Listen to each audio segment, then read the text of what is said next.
Jay.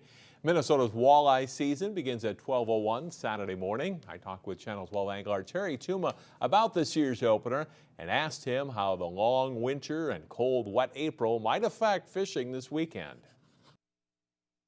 Well, it's really going to affect the walleye opener, especially, John, there'll be three different calendar periods, if you will, of the walleye. We're going to have some bodies of water further north, generally speaking. We're going to see walleyes that haven't even started thinking about spawning yet. In other words, it'll be the pre-spawn. There'll be some lakes where they're going to be spawning, and some lakes they'll be done spawning. So it's going to vary just according to water temperature, which in relation is going to be where they're located at in the state. So that's going to make a big difference in where we can find these fish. And there's some lakes, I spoke to several people yesterday and today, resorters and so forth, people in the industry, and there's going to be quite a few lakes that are going to still be froze over. And so it's going to vary, and as far as an angler, should be able to catch fish. You know, if they're spawning, it's going to be a little tougher bite, but we still can catch them. Generally, what works early in the season for walleye?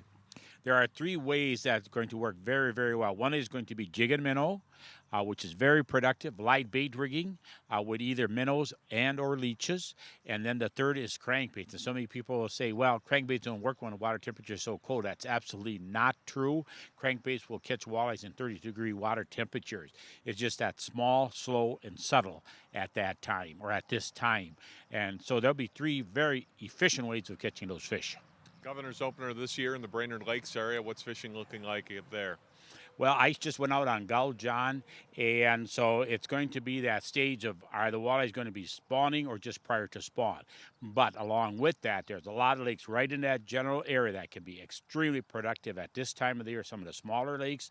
And I would, Gull Lake is a great walleye lake. I assume it's going to be a pretty good bite. Thanks, Terry, and that's it for sports. Thanks, John. We'll be right back.